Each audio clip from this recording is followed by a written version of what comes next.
Oke, jadi ibu ibu eh, Mbak R, saya pengen mengadakan interview mengenai saya akan memberikan beberapa pertanyaan terhadap judul saya itu. Oke. Yang pertama pertanyaannya, bisa nggak kamu menjelaskan apa yang biasanya membuat kamu gugup saat berbicara di depan kelas? Apa yang membuat gugup? Ya, saat berbicara di depan kelas. Ketakutannya tuh kayak takut diketawain, Oke.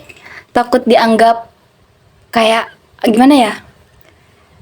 Salah. Iya, Oh. takut salah. Takut salah, takut diejek. Iya, betul. Oke. Juga kan kayak speakingnya tuh kurang. Oke.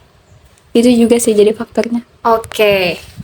Untuk pertanyaan selanjutnya, apakah menurut Mbak R, persiapan Mbak R mempengaruhi tingkat kecemasan? Mengapa dan mengapa tidak, atau mengapa ya dan mengapa tidak gitu? Menurut Mbak R aja nih, persiapan Mbak R itu mempengaruhi tingkat kecemasan nggak? Kalau menurut saya ya Oke. sangat mempengaruhi. Oke. Karena kayak harus siap dulu, Iya. harus siap bahan, Oke. apa yang mau diomongin. Kan kembali lagi karena saya speakingnya tuh kurang lancar, Oke. public speakingnya kurang lancar. Jadi harus persiapan dari jauh hari. Oke. Biar apa yang mau disampaikan tuh tersampaikan. Iya. Kalau sudah maju ke depan gak ada persiapan, itu suka ngeblank. Iya. Iya. Jadi harus ada persiapan dulu. Oke, iya bener banget. Habis itu, yang selanjutnya, apakah Mbak R pernah mengalami rasa takut dinilai saat presentasi? Bagaimana hal itu mempengaruhi Mbak R? Saat presentasi Iya. dinilai. Iya, apakah Mbak R pernah mengalami rasa takut? Rasa takut dinilai yang Maksudnya dinilai ini dinilai oleh teman-teman Mbak R Oh. atau siapa gitu saat presentasi gitu. Dan bagaimana hal itu mempengaruhi Mbak R? kalau dinilai sih iya, karena kan tahu loh, semua kemampuan tuh kan kayak ada batasannya. Iya.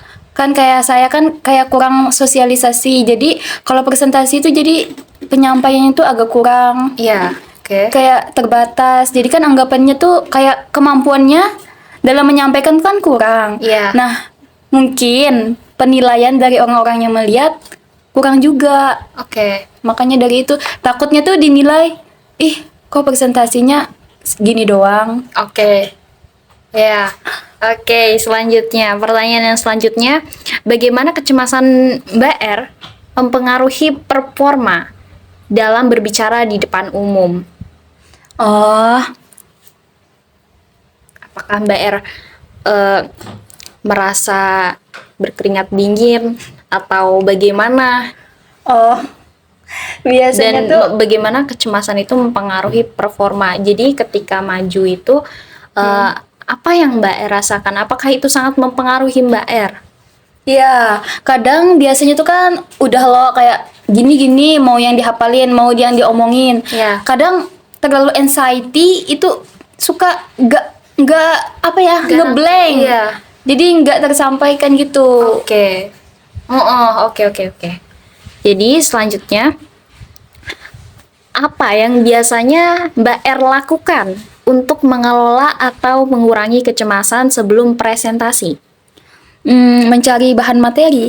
Oke, mencari bahan materi. Iya. Ada lagi? Mencari bahan materi sama apa ya? Mempelajari sih. Oke, jadi Mempelajari lebih dalam karena saya takut nggak tahu apa-apa. Oke, Kalau iya. ditanya nggak tahu apa-apa. Iya. Oke, bener banget. Yang pertanyaan terakhir nih, apakah Mbak R pernah mencoba strategi atau teknik tertentu untuk meningkatkan kepercayaan diri dalam berbicara di depan umum? Dan seberapa efektif teknik tersebut? Kalau ada strategi sih kayak apa ya?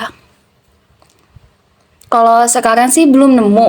Belum nemu. Iya, belum menemu strateginya. Soalnya sampai saat ini masih kadang tuh suka anxiety. Oke. Jadi apa ya? Oh, berarti belum menemukan. Iya, kayaknya belum ada yang cocok juga. demam panggung gak sih? Iya. Jadi masih sampai sekarang. Oke. Tapi kalau dilatih kan sekarang kayak ada public speaking. Iya. Nah, itu udah mulai berkurang karena kan dilatih terus kayak tiap minggu. Oh, tiap berarti minggu. itu salah satu Iya, strategi ternyata. Iya, itu salah satu strategi. Berarti karena membiasakan. Kan, iya, betul, Oh, membiasakan. Jadi agak berkurang lah. Oke, jadi gitu ya. Iya. Oke, Mbak R, terima kasih banyak atas partisipasinya dalam interview ini. Saya Oke. mengucapkan terima kasih banyak.